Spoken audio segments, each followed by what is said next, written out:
Hello everyone, कैसे हैं आप सभी। आशा करता हूँ कि आप अच्छे होंगे, स्वस्थ होंगे।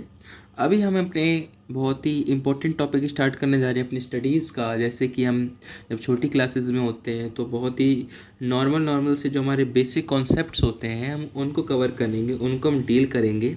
तो सबसे पहले मैं आपको ओवरव्यू दे देता हूँ कि कौन कौन सी सबसे बेसिक चीज़ें होती हैं। तो सबसे पहले तो जैसे कि आप first second third fourth fifth seventh eighth ऐसे करके जब ट्वेल्थ तक आते हैं तो जो हमारा बेस होता है ना, एट्थ तक हमारा बेस होता है। स्टडी हमारी मैथमेटिक्स, हम अभी मैथ के बारे में पढ़ेंगे। तो मैथ में एट क्लास तक बेस होता है। हल्का सा लेवल अप होता है नाइन्थ और टेंथ में, और फिर टॉपिक हल्के से चेंज हो जाते हैं।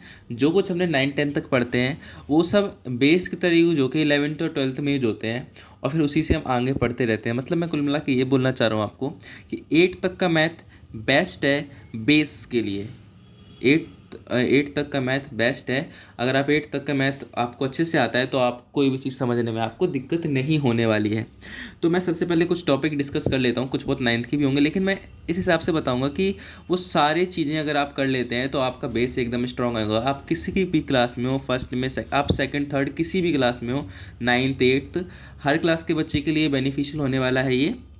तो इसको बहुत ही अच्छे से देखें। पहले तो मैं आपको बता दूं कि मैं इसमें पढ़ाने क्या क्या वाला हूँ। तो सबसे पहले मैं आपको सिखाऊंगा एडिशन। ऐड सिखाऊंगा मैं आपको। सब्ट्रैक्शन सिखाऊंगा। तीसरा मल्टीप्लिकेशन सिखाऊंगा। मल्टीप्लिकेशन भी कई लोगों को डाउट होता है, मल्टीप्लिकेशन। और चौथा मैं आपको डिवाइड करना सिखाऊंगा, डिवाइड। फिर आपको इन चारों के ऊपर कि ये चारों चीज़ें कैसे यूज होती हैं इस पे सिंप्लीफिकेशन बताने वाला हूँ। सिंप्लीफिकेशन मतलब कुल मिला के आप बस ये समझ लीजिए कि अगर आपने इस सीरीज़ को देख लेंगे तो आपका 100% बेस स्ट्रांग हो जाएगा।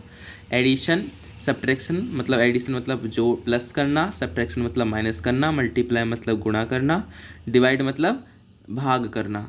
तो ये चीज़ें बहुत ही इंपॉर्टेंट है, बहुत ही बेस है इन। और कभी कभी क्वेश्चन में क्या होता है, सब आ जाते हैं।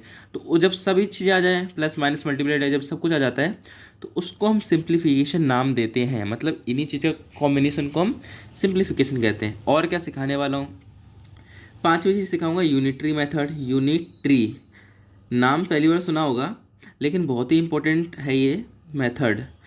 यूनिटरी मेथड बहुत इंपॉर्टेंट है। अगर आपको यूनिटरी मेथड आता है, आई एम डेफिनेटली श्योर कि अगर आपको ये आता है अच्छे से, आप मैक्सिमम चैप्टर अपनी बुक के कर सकते हो। बस हल्का सा उसका फॉर्मूला या थोड़ी सी बस लर्निंग वाली चीज़ें पता हो तो आप यूनिटरी मेथड का यूज़ करके हर एक क्वेश्चन कर सकते हैं। सबसे इंपॉर्टेंट ये रहने वाला है, अगर आपको ये आता है तो आपको सब कुछ आता है मैथ्स में, ठीक है। और सिक्स चीज़ आती है जब उसके बाद फिर मीज़रमेंट पढ़ेंगे। मीज़रमेंट ये मैं मीज़रमेंट मैं एक क्लास के हिसाब से नहीं पढ़ाऊँगा। मीज़रमेंट मतलब नाप तोल, कि हम किस चीज़ को कैसे नापते हैं। कोई चीज़ लंबाई कितनी है, कोई चीज़ में कितना एरिया है, कितनी जगह आती है, एक गिलास के अंदर कितना पानी होता है, कितना पानी भर सकते हैं। मतलब ये सब नापने की चीज़ें। आलू कितने केजी आलू लेके आएंगे हम दुकान से, कितना लंबा रोड है, कितनी लंबी कॉपी है, स्केल कितना लंबा है, ये सब चीज़ें मीज़रमेंट मतलब नाप तोल। मीज़रमेंट मतलब नाप तोल। तो मीज़रमेंट में हम नापना पड़ते हैं चीज़ों को, ठीक है। तो इसमें हम सब चीज़ें नापेंगे। हम लेंथ, हम मतलब लंबाई नापेंगे, हम चौड़ाई नापेंगे, हम जगह नापेंगे कितनी जगह है, हम आयतन नापेंगे, मतलब कि किसी चीज़ के अंदर कितना कुछ पानी डाल सकते हैं, किसी चीज़ के अंदर कितना कुछ चीज़ भर सकते हैं। और ये सब पढ़ेंगे। सेवन चीज़ होती है जिसको कहते हैं मनी। मनी मतलब पैसा। तो इसमें हम पैसे का पढ़ेंगे, MONEY, ठीक है। इसमें हम पैसा पढ़ेंगे। पैसा मतलब क्या कि इसमें आपको पैसे, जैसे कि आप पढ़ेंगे अपने क्लास में जब, तो आपको पता चलेगा कि जैसे कि रुपए को पैसा बनाना है, पैसे को रुपए बनाना है।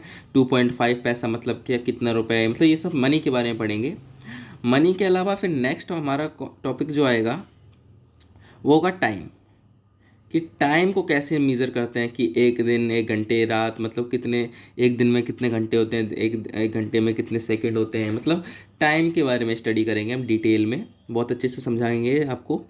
और फिर नेक्स्ट हमारा आता है टाइम के बाद, जो नेक्स्ट होता है, तो इतना करने के बाद हम करेंगे एरिया पेरीमीटर। मतलब फिर तो थोड़े यहाँ तक तो देखो, यहाँ तक चलता है सेवन्थ क्लास। सेवन्थ क्लास यहाँ से यहाँ तक चलती है।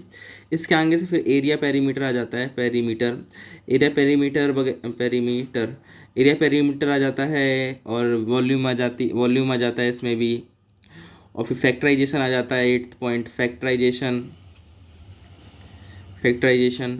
और वर्क एंड टाइम आ जाता है, वर्क एंड टाइम ये सब 8th के बाद शुरू होता है। वर्क एंड टाइम आपको तो पता होगा, अगर आप area perimeter work and time ये सब अगर पढ़ेंगे तो छोटी क्लास वाले बच्चों के लिए ये बहुत इंपॉर्टेंट होता है।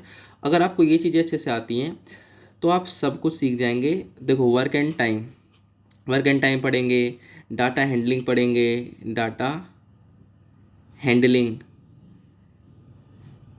डाटा हैंडलिंग पढ़ेंगे, और भी बहुत सारी चीज़ें हैं। साथ साथ जब हम चलते रहेंगे पढ़ते रहेंगे तो आपको और भी नई नई चीज़ें मिलती रहेंगी इसके साथ। तो मतलब मैं कुल मिला के आपको ये बोलना चाह रहा हूँ कि अगर आप इस सीरीज़ को कंप्लीट कर लेते हैं तो आपका 100% बेस स्ट्रांग हो जाएगा।